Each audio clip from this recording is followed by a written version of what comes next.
Your mind is lying to you right now. Not sometimes, not occasionally, constantly. The part of you that feels like you, the voice in your head, the one making choices, narrating your life, deciding what you want. Freud proved it's a passenger dressed up as the driver.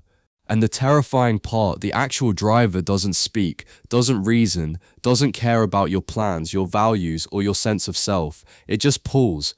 Welcome to the deep dive. Today we are pointing our lens at what has to be one of the most intense, strange, and honestly uncomfortably accurate texts ever written about human psychology.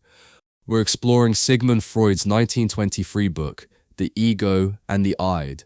And I want to set a ground rule right out of the gate. If you've ever taken a psychology course, you probably think you know this book. Most summaries, most textbooks, they reduce this massive earth-shattering breakthrough to like 3 neat little boxes in a diagram, or they fall back on that classic iceberg metaphor, the idea that a little bit of the mind is above the water and the rest is hidden below.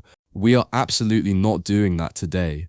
Because reducing this work to a sterile diagram or some high school science fair poster completely strips away the gritty, dark, and highly ambiguous reality of what Freud was actually describing. He wasn't drawing a static map. He was describing a mind at total war with itself.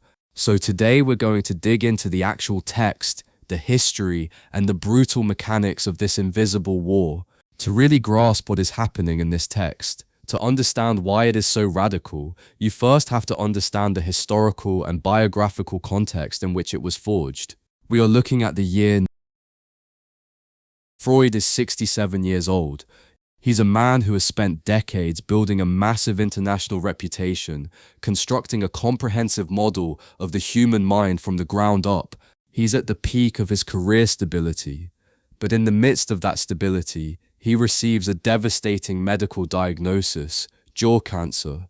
A cancer diagnosis in 1923 is practically a death sentence, and a particularly gruesome one at that. Over the next 16 years, which would eventually lead to his death, Freud would undergo 33 separate surgeries on his jaw and palate.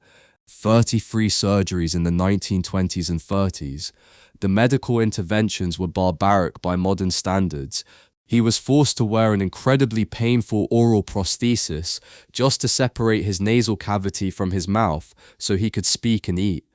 The device was so cumbersome and agonizing that Freud simply referred to it as the monster. Just pause and sit with that for a second. He is 67, presumably looking toward a legacy-defining retirement phase, and suddenly he is thrown under the crushing, unavoidable shadow of his own mortality. He is physically battling this monster every single day, facing death, literally staring it in the face, feeling it slowly consume his body.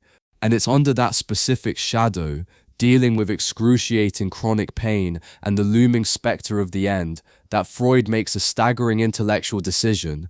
He doesn't quietly retire. He looks at the entire model of the human mind he spent his life building, the very foundation of his fame, and he realizes it's fundamentally flawed. And instead of making minor adjustments, he essentially blows up his entire life's work. He detonates his own paradigm to rebuild the model of the human mind from scratch, all in barely 60 pages. Think about what that takes. It's like a master architect realizing the foundation of his greatest, most famous skyscraper is cracked. Most people would just plaster over the crack, protect their reputation, and hope it doesn't fall down in their lifetime. He detonated the whole thing to start over. So what was the crack? What was the fatal flaw in his original system that forced this massive demolition? To understand that, we have to examine what psychoanalysts call Freud's topographical model. This was his reigning system before 1923.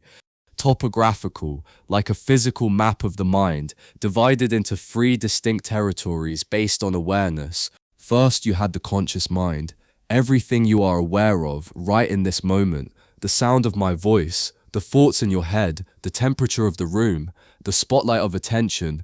Below that, you had the preconscious, latent thoughts you aren't actively thinking about, but you can summon them into the conscious spotlight with minimal effort. If I ask you what you had for dinner last night, or what your childhood phone number was, that information easily crosses the border from the preconscious into the conscious. If the mind is a house, The conscious mind is the living room where you're currently entertaining guests. The pre-conscious is a hallway closet. You weren't looking at the winter coats right now, but you know exactly where they are if you need to grab one. And then at the absolute bottom of this house, you had the unconscious, the basement. In the unconscious was essentially the dark locked basement of the mind. Its entire purpose was to serve as a holding cell for repressed material. All your dirty, unacceptable wishes, taboo desires, and traumatic memories shoved away because they were deemed too threatening for the conscious mind to handle. The conscious mind was logical and moral. The unconscious was chaotic and taboo. Neat, clean, orderly. But then Freud is sitting in his consulting room year after year, conducting clinical analysis with his patients, and he discovers a massive, undeniable bug in his own code. He observes a phenomenon he coins a negative therapeutic reaction. Normally, when a doctor or analyst tells a patient they are making great progress, the patient responds positively. They feel relief, validation, hope. They get better. But Freud noticed a very specific subset of patients who defied this logic entirely. When the analyst praised their progress, or when they were on the verge of a major psychological breakthrough, they would suddenly and inexplicably regress. They would get worse, not just plateau, worse. And what was truly baffling was the emotional state accompanying this regression. These patients were exhibiting intense, paralyzing, overwhelming guilt. But guilt about what? They had no idea. If you asked them why they felt guilty, they couldn't tell you. They were suffering from a profound unconscious sense of guilt, punishing themselves, denying themselves the relief of recovery, with absolutely no conscious awareness that they were doing it. Now here's why that destroys the old model completely. In the old model, the unconscious was just the basement where the dirty wishes live. Raw, animalistic, repressed desire. It didn't have any moral authority. The morality, the guilt, the part of you that decides what is good or bad, that was supposed to live upstairs in the conscious living room. But if a patient is punishing themselves unconsciously, then the moral police force of the mind, the judge handing down the sentences, must also be operating in the dark. If the conscious mind is the sole seat of morality, and the unconscious is strictly a storage facility for repressed urges, then an unconscious sense of guilt is a theoretical impossibility. It shouldn't exist. And yet there it was, sitting in Freud's consulting room, case after case. The guy guarding the basement door and the judge writing the search warrants are both invisible, operating in the dark right alongside the monsters. Freud realizes that the term unconscious isn't just a place where things are kept. It's not a location. It's a dynamic quality, a state of being that applies to different actively warring factions of the mind. The moral judge can be unconscious. The defense mechanisms can be unconscious. The repressed desires are unconscious. The floor of the living room just caved into the basement. The simple topographical divide is no longer sufficient to explain the architecture of the human mind.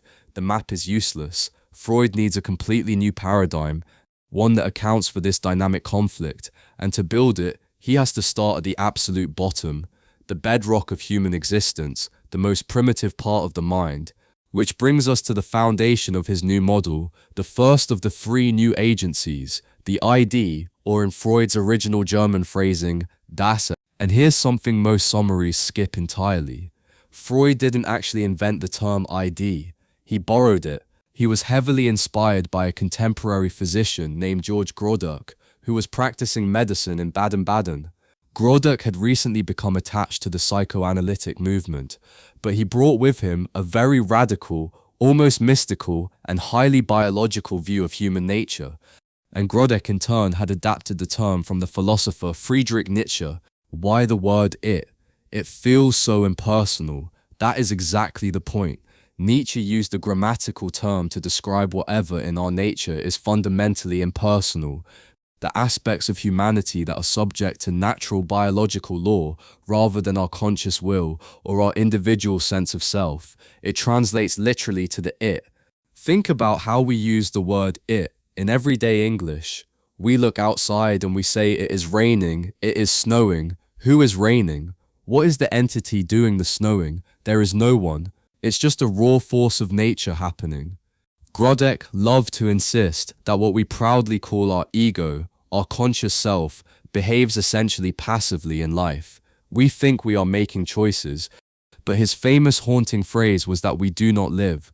Rather, we are lived by unknown and uncontrollable forces. We are lived by unknown forces. Take a second with that.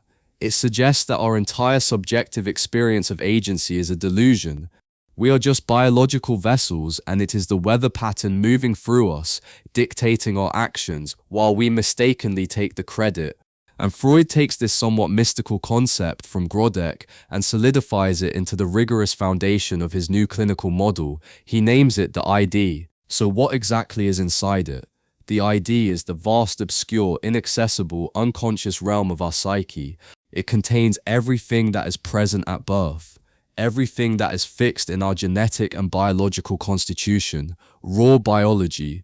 But it is vital to understand that the ID is not an empty, passive void. Freud describes it as a boiling cauldron of drives, instincts, and chaotic energy. And this cauldron is where Freud introduces a concept so bleak, so aggressively pessimistic, that it actually alienated a significant portion of his own followers and colleagues. He argues that there aren't just random urges in this wordless ID.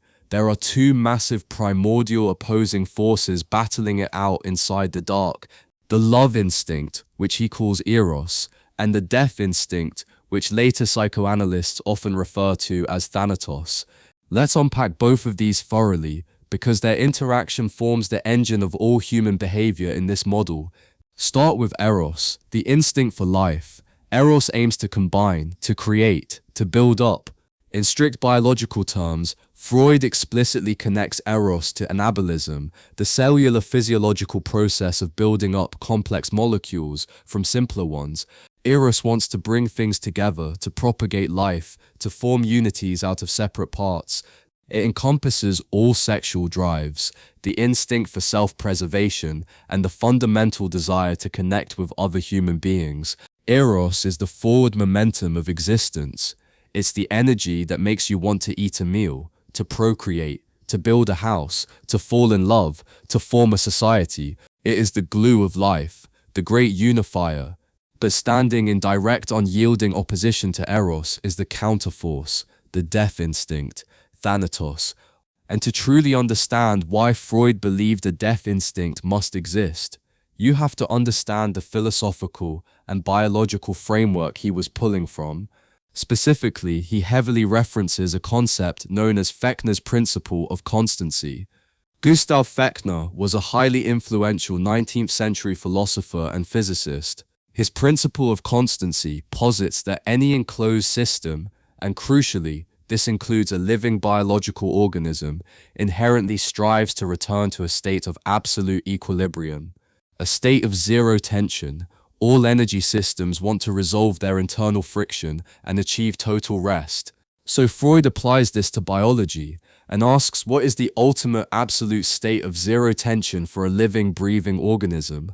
Well, as long as you're alive, you have tension. Your heart is beating, you need food, you need warmth. So the only true state of zero tension is death, becoming inorganic matter, dust. The death instinct, Thanatos, seeks to destroy, to break apart, to dissolve the unities that Eros builds. It seeks to return living, striving organic matter back to a peaceful, inorganic state.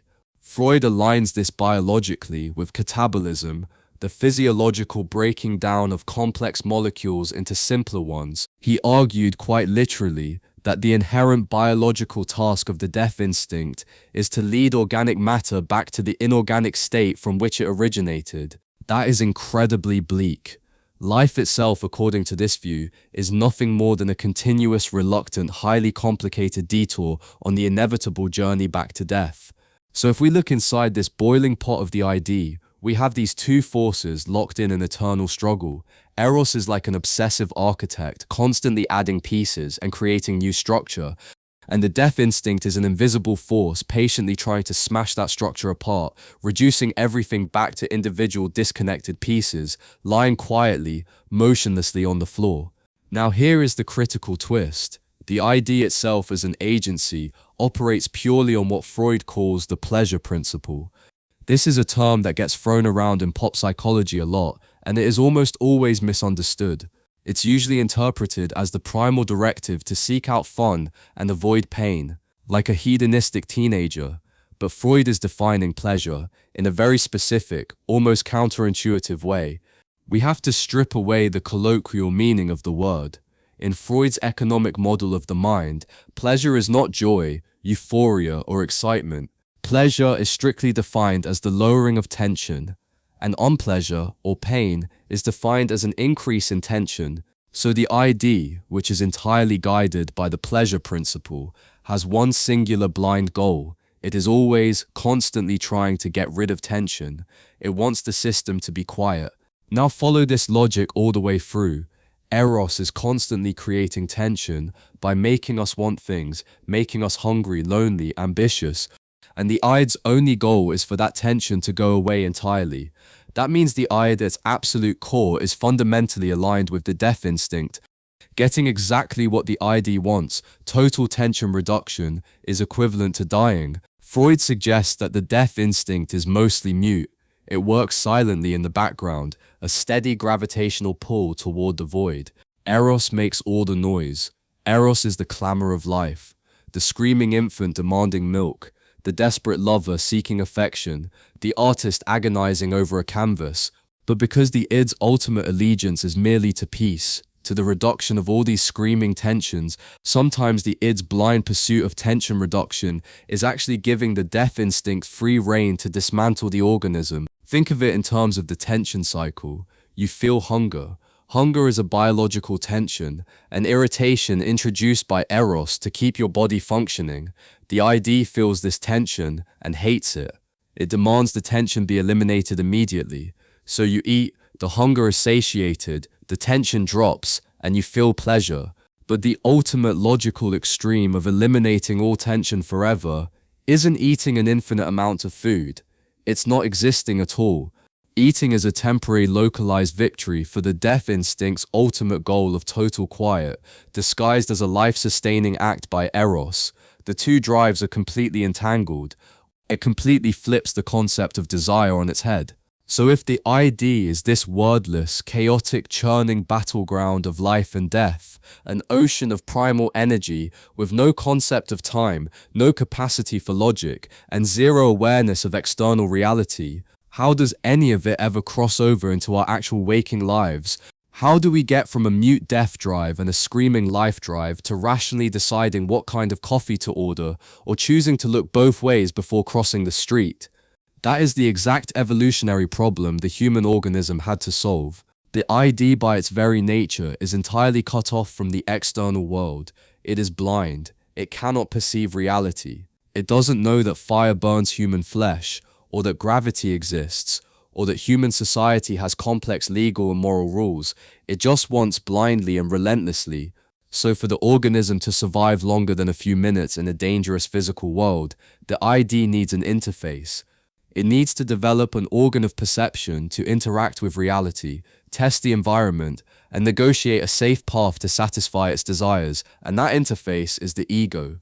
Now this brings us to a monumental shift in how we understand our conscious selves, because we usually think of the ego as the boss. The most common persistent misconception about psychoanalysis is that the ego is some separate rational superior entity that swoops in from the outside to tame the wild, unruly ID, like an adult stepping in to babysit a feral child. But that is not what Freud says. Not at all. Freud is incredibly explicit here. And it is vital to get this right. The ego is not a separate thing. It is literally a modified portion of the ID. He uses a remarkable biological metaphor in the text to describe their relationship. He says the ego rests on the ID like a germinal disc on an ovum. Imagine a fertilized egg. The vast overwhelming majority of that egg's mass is the yolk. The raw nutrients, the unstructured biological potential, the pure energy. But sitting right on the surface of that massive yolk is a tiny, highly specialized cluster of cells called the germinal disc. This tiny disc is what will eventually grow into the complex embryo. That is the ego. It is born directly from the ID, made of the exact same foundational material, but adapted and changed specifically to form a surface layer. and its entire defining function is the perceptual system. Think of the ego as a psychological callus. The ID was soft and vulnerable, and because it kept rubbing up against the harsh reality of the world, a specialized hardened layer formed on the outside just to handle the friction. The ego is the portion of the ID that has been modified by the direct influence of the external world, and Freud pushes this physical connection even further. He states unequivocally that the ego is fundamentally a body ego. He writes that the ego is ultimately derived from bodily sensations, chiefly from those springing directly from the surface of the physical body. Your sense of self isn't just an abstract mind floating in a philosophical jar. It is a direct mental projection of the surface of your physical body. To prove this, the text explicitly references a concept from brain anatomy, the cortical homunculus. It's a grotesque, highly distorted map of the human body drawn across the surface of the brain. The hands are massive, the lips and tongue are gigantic, the arms and torso are tiny, because it represents the density of sensory receptors. Areas with more nerve endings get more real estate on the map. Freud is arguing that the ego is the psychological equivalent of that map. It is the mental representation of your physical boundary, the border between what is inside you and what is outside in the world. Your sense of self originates from the physical sensation of touch, of boundaries, of pain and temperature on your skin. But we still have the massive problem of translation. The ID is mute. It operates on pure wordless biological energy. How does an unconscious wordless urge bubbling up from the ID actually transform into a conscious rational thought in the ego? Freud provides a surprisingly mechanical, structural explanation. He asks the operational question: how does a piece of unconscious material become preconscious and then ultimately cross over into conscious awareness? His conclusion is this: for an internal drive to become a conscious thought, the unconscious material must physically link up with what he calls word presentations, the residues of memories. And he specifies that they are primarily acoustic, auditory residues, the psychic memory traces of things you have physically heard. He does acknowledge that visual thinking matters. You can think in pictures and dreams are highly visual, but visual thinking is an older, much more primitive process. It stands much nearer to unconscious processes. To truly bring something into the rational light of conscious logical thought, it has to be attached to language. Acoustic residues are the real necessary bridge. The freely floating chaotic unconscious material has to latch onto a word to be recognized by the ego. Think about the experience of waking up from a dream. The dream is this flood of bizarre visual unconscious imagery. It feels profound but completely illogical. And the absolute second you try to explain it to someone, the moment you try to attach word presentations to it, the dream evaporates. The ego tries to force it into language, and the raw truth of the unconscious is lost in translation. And here is where the dynamic gets truly fascinating and a little bit absurd. Because the ego possesses this language, and because it controls the perception of reality and voluntary movement, it develops a massive delusion. It starts to genuinely believe it is in charge. To explain this delusion, Freud introduces what is undoubtedly the most famous enduring analogy in the entire book, the analogy of the rider and the horse. The ego is the rider, the ID is the horse. The ego is sitting up top in the saddle, holding the reins, wearing the fancy riding boots, trying desperately to hold in check the vastly superior muscular strength of the horse beneath it. But here is the critical catch. The rider has absolutely no kinetic energy of their own. They are completely, 100% relying on the horse for movement. All the motor power, all the actual drive to go anywhere, belongs entirely to the horse. And as anyone who has ever spent time around large animals knows, if a 2,000-pound horse truly deeply decides it wants to go in a specific direction, a 150-pound human pulling on a leather strap cannot stop it. The rider's control is entirely conditional on the horse's cooperation. So the tragic comedy of human existence, and Freud's vision here really is a very dark comedy, is what happens when the horse decides to bolt.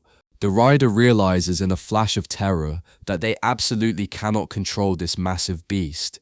The horse takes off, runs completely off the path, and plows straight into a field of clover to start eating, just doing whatever it wants. And the rider, terrified of acknowledging their own total impotence, terrified of looking like they've lost control, puffs out their chest, adjusts their posture in the saddle, points at the clover, and announces to the world, "You know what? I actually intended to guide us to this specific field all along. Excellent steering on my part." It is a pathetic, necessary performance of control. The ego is constantly, frantically narrating decisions and actions that were already initiated and executed by the unseen superior forces of the ID, just making up stories after the fact. It transforms the id's blind will into action as if it were its own rational choice. The ego acts like an overwhelmed PR spokesperson for a chaotic, scandal-ridden corporation, constantly stepping up to the podium to spin the CEO's erratic, destructive behavior as part of a genius master plan. We do this constantly in daily life. I'm not eating this entire large pizza because my primal biological urge for high-calorie fat overpowered my rational diet plan. I'm eating it because I had a very stressful day, and I rationally weighed the pros and cons and decided to practice self-care by treating myself. That's just the rider claiming they steered toward the pizza. But the ego's job isn't merely to manage these immediate moment-to-moment outbursts from the ID. It has a much longer, more arduous task. It has to somehow build a cohesive, stable personality over time. It has to create a character. And Freud theorizes that the ego builds this character through a profound and somewhat haunting process he calls object identifications. This part of the text shifts from mechanical structural theory into an incredibly deep exploration of how we deal with loss, heartbreak, and grief. To understand it, we need to trace the energy. When the ID desires something in the external world, say a parent, a close friend, or a romantic lover, it attaches a massive amount of its libidinal energy, its Eros, to that person. Like an energetic tether, this attachment of energy is called an object cathexis. But human life is characterized by impermanence. People leave, relationships fracture, loved ones die. When the ego is forced by reality to give up an object of love, the ID suffers a massive traumatic loss of libidinal energy. The tether is cut, and the ID doesn't do well with frustration. The ego can't just tell the ID, "Hey, they're gone, let it go, move on." That would tear the system apart. The ID demands that energy back. So to cope with this unbearable loss, the ego executes a radical maneuver. It actually swallows the lost object. It internalizes the lost person. It fundamentally alters its own internal structure to resemble the traits, the mannerisms, the beliefs of the person it lost. It is a psychological sleight of hand. The ego points to itself and says to the furious, deprived ID, "Look, you don't need to be sad or frustrated. You don't need to look for the object in the outside world. You can love me instead. I am so very like the object you lost." Take a second with that, because it is genuinely heartbreaking. Every time we go through a major breakup, every time we lose a family member we deeply loved, the pain is because our ID had literally tethered its survival energy to them. And to survive the amputation of that tether, we adopt a piece of their personality.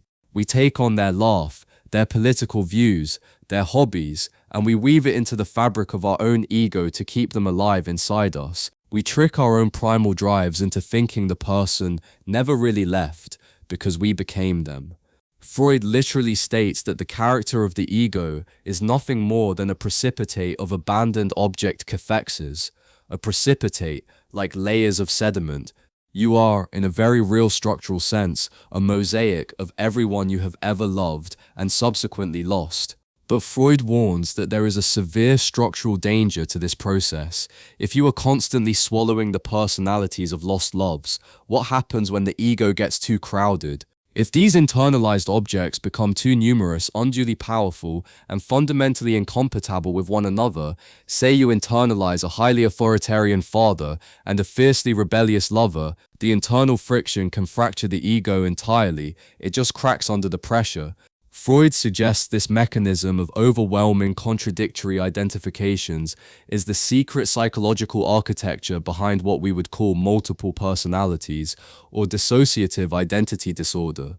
The different incompatible identifications literally seize hold of consciousness in turn, fighting for dominance because they cannot be reconciled into a single self.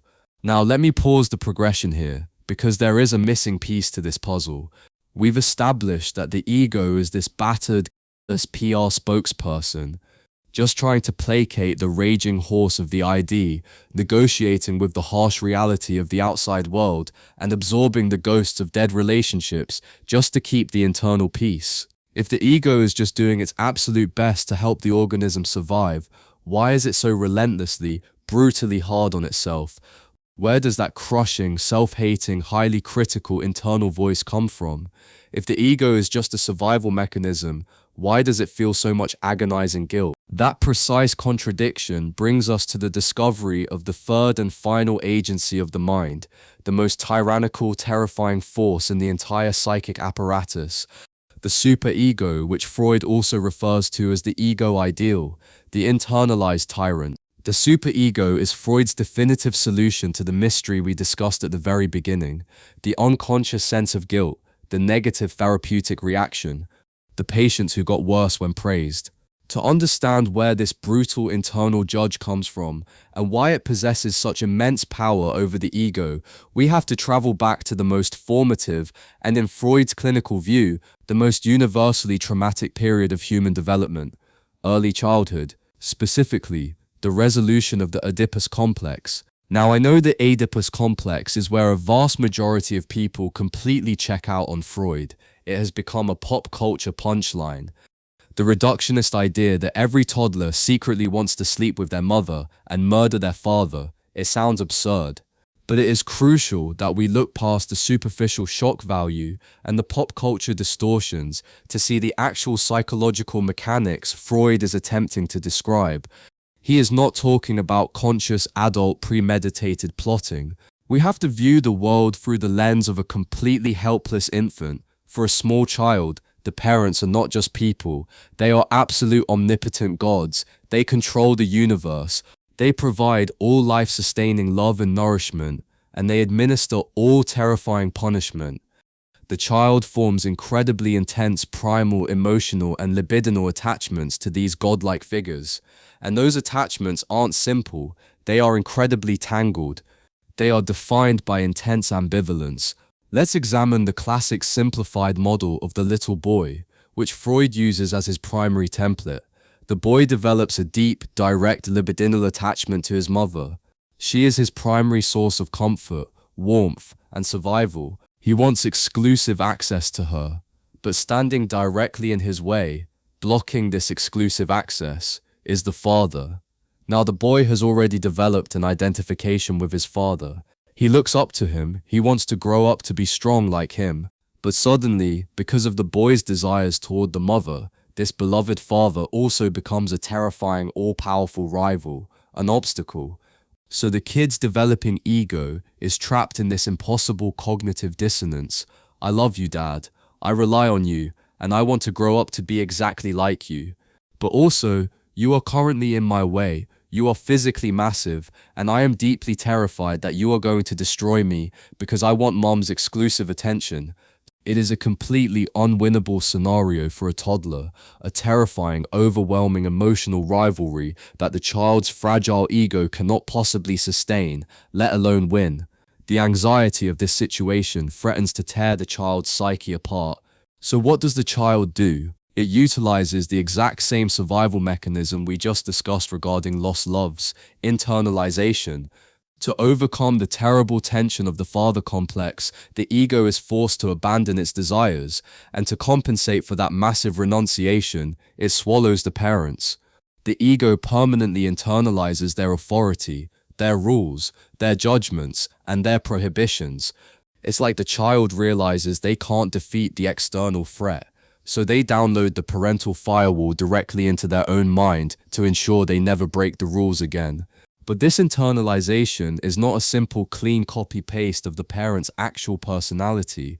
It is a highly distorted, magnified version. Why distorted? Because the newly formed superego issues a dual, fiercely contradictory command to the child's ego. First, it says you must be like your father. You must adopt his moral strength, his rules, his societal authority, but simultaneously it issues a strict, terrifying prohibition. You may not be like your father, you cannot take his place, you cannot act on his prerogatives, you cannot have what is his. Be exactly like me, adopt all my values, but don't you dare ever try to actually be me or challenge my supremacy. That is a brutal psychological trap. No wonder human beings are riddled with anxiety. We essentially install our parents' strictest, most authoritative, most terrifying voices directly into our own heads just to survive the emotional turbulence of childhood. But here is the piece that still needs explaining. Why does this internalized parent sometimes become so incredibly cruel? Most parents aren't actual monsters. Why does the voice in our head say vicious, unforgiving things to us that we would never say to a friend, that our actual parents would never say to us? This is where Freud's structural theory reaches its darkest, most conceptually brilliant conclusion. To understand the cruelty of the superego, we have to bring the physics of the ID back into the equation, the two primordial instincts, Eros and the death instinct. When the child is forced to repress the Oedipus complex, they have to abandon a massive amount of sexual libidinal energy, Eros, that was directed at parents. They have to give up those primal, survival-level desires. They have to push that energy away. But energy cannot be destroyed. It can only be transformed. To utilize this abandoned energy, it must be desexualized. It undergoes a process Freud calls sublimation. The raw libidinal desire is stripped of its sexual aim and transformed into moral authoritative energy to build and power the new superego. But remember our earlier discussion about the chaotic ID. Eros and the death instinct are intimately fused together. They balance each other out. Eros acts as a mitigating, binding force against the destructive power of Thanatos. They hold each other in check. When the ego extracts all that Eros for the purpose of sublimation, leaving the rest behind, it causes a catastrophic event. Freud terms this an instinctual diffusion. Think of Eros and the death instinct like two dangerous chemicals that are relatively stable when mixed together. When the ego extracts the Eros chemical to use as building material for morals, what happens to the death instinct chemical? It gets left behind. And it is much worse than simply being left behind. The death instinct, suddenly freed from the mitigating, softening influence of Eros, becomes pure volatile destructive energy. And this pure destructive energy gets drawn directly up into the newly formed agency. The superego becomes infused with the pure, unadulterated power of Thanatos. And who does the superego have absolute internal dominion over? The ego, the poor fragile rider on the horse. The superego utilizes the raw energy of the death instinct to wage a war of moral rage against the innocent ego. It is literally attacking you with your own death drive. It doesn't just want to correct the ego's behavior, it wants to diminish it, to crush it, to destroy it. And because the superego was formed from the deepest layers of the ID, it has a direct line of communication to the unconscious. It knows every single dark, repressed, taboo wish the ego is desperately trying to hide.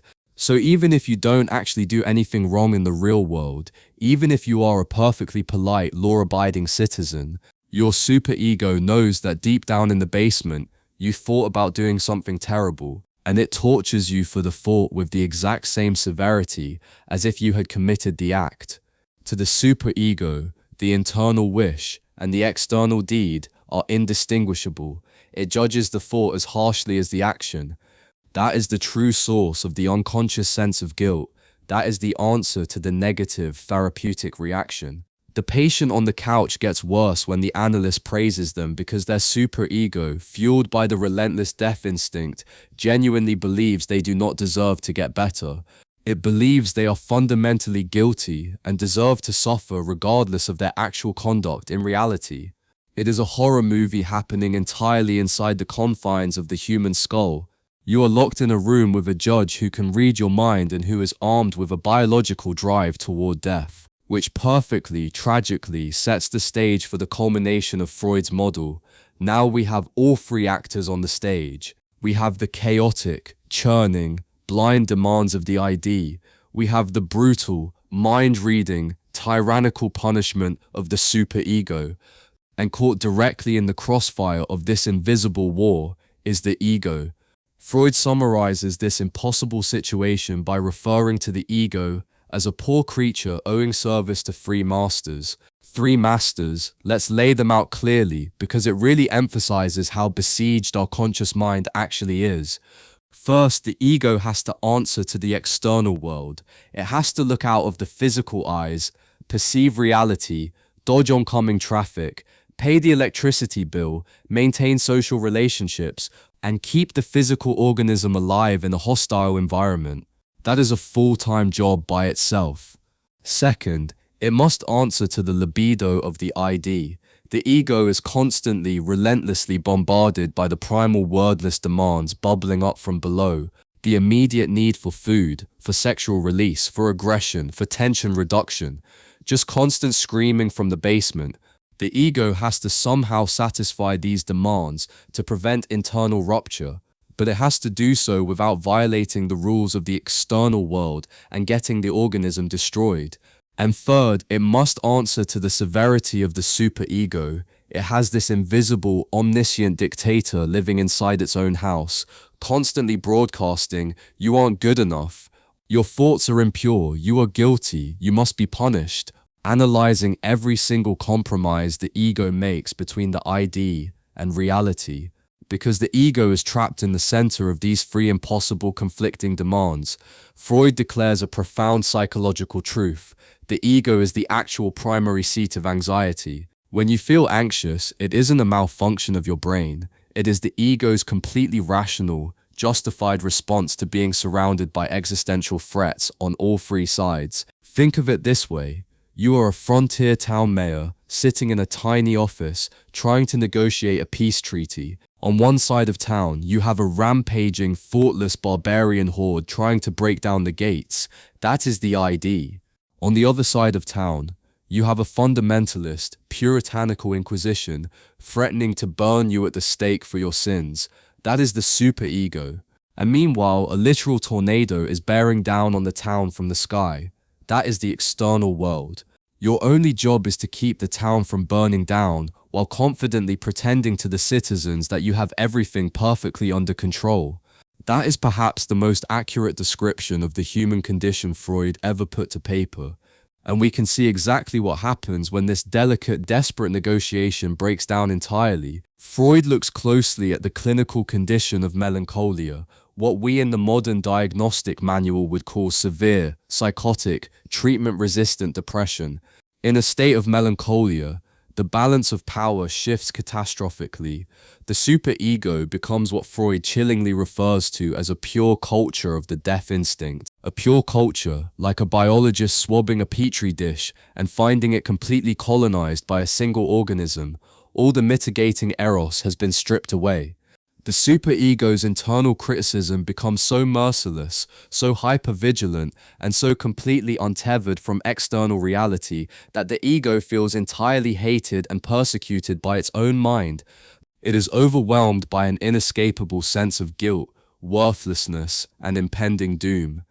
And Freud uses this dynamic to explain the actual psychodynamic mechanism of suicide. He points out that for the ego, the concept of living means the exact same thing as being loved by the superego. Because the superego is the internalized representation of the parents, the original providers of life-sustaining love, the ego's fundamental survival instinct is inextricably tied to the superego's approval. So what happens when this purely destructive superego withdraws that love completely?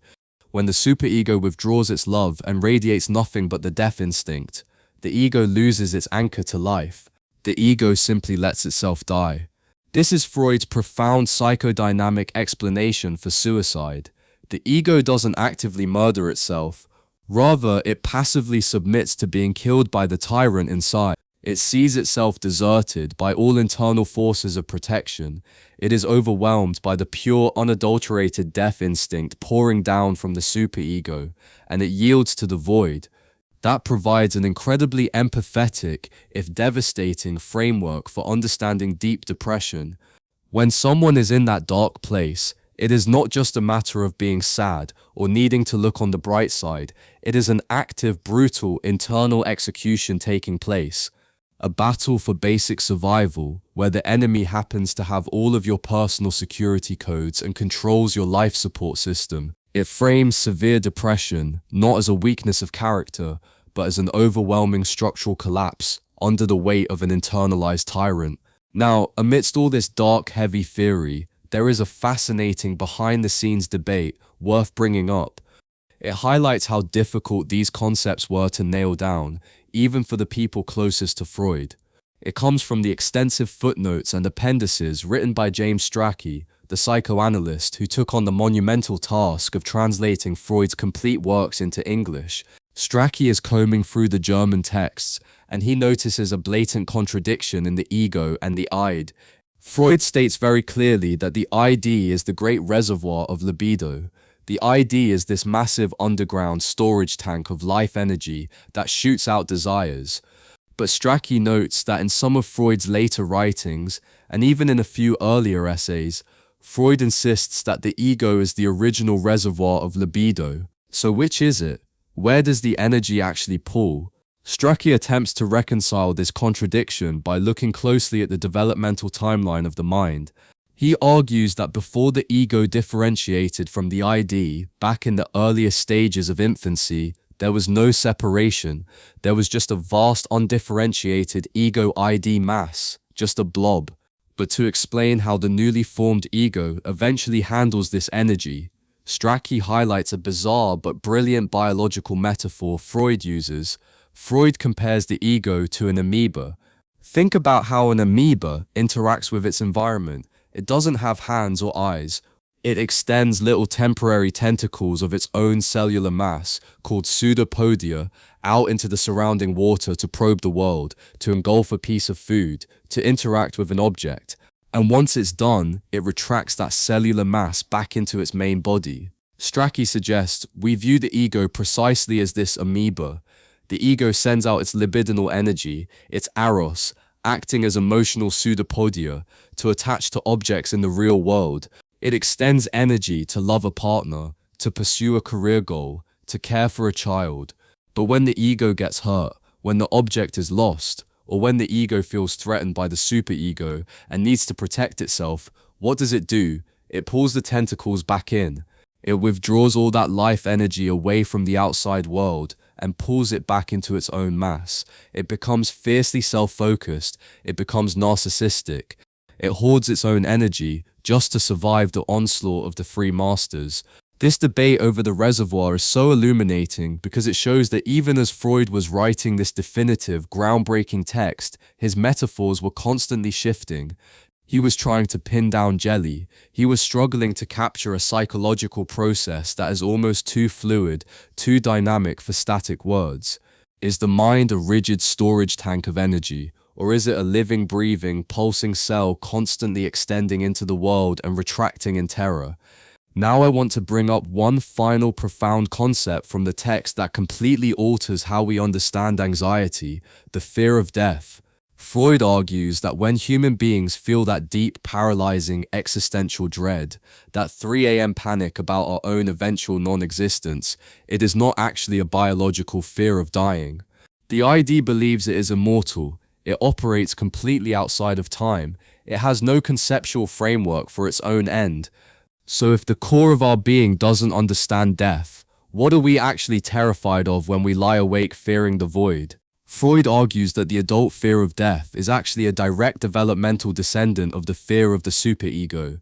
It is a complex adult manifestation of infantile separation anxiety, when you are lying awake staring at the ceiling, gripped by the terrifying realization that one day you will cease to exist.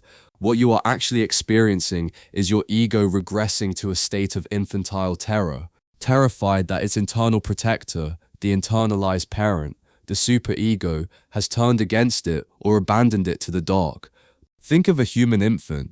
An infant is absolutely biologically terrified of being physically separated from its mother, because separation equates to immediate helplessness, starvation, and destruction.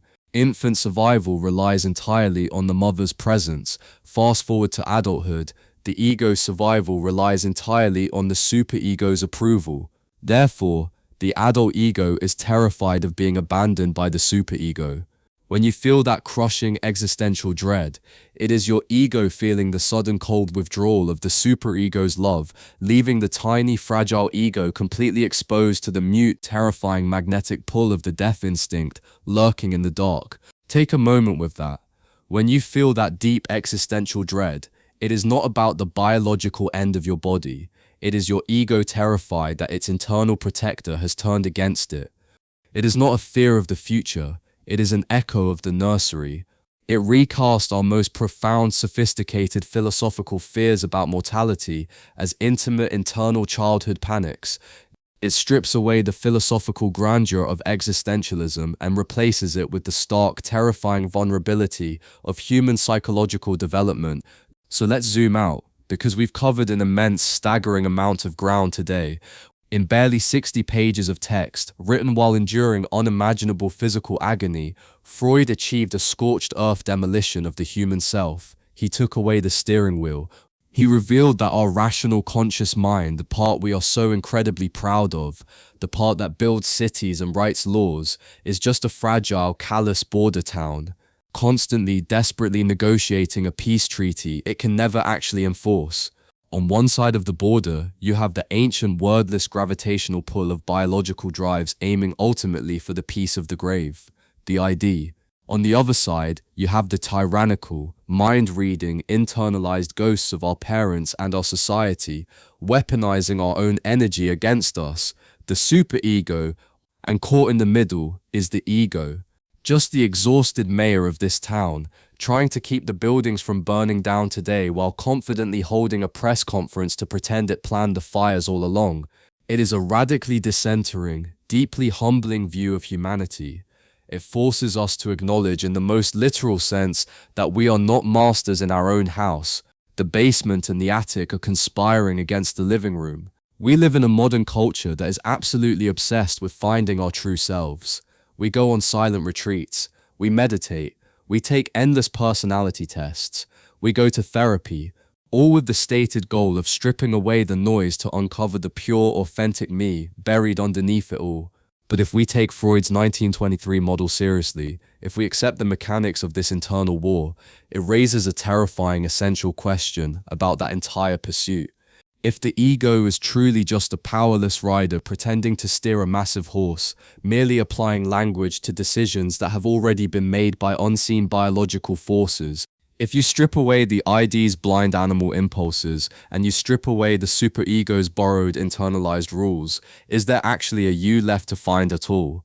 Or is the self, the precious unique thing you call you, nothing more than the temporary heat and friction generated by the collision of these two massive impersonal forces? Are we the solid substance of the iron, or are we just a momentary fleeting spark created when the hammer violently hits the anvil? Your mind really is lying to you right now. Thanks for watching. We'll catch you next time.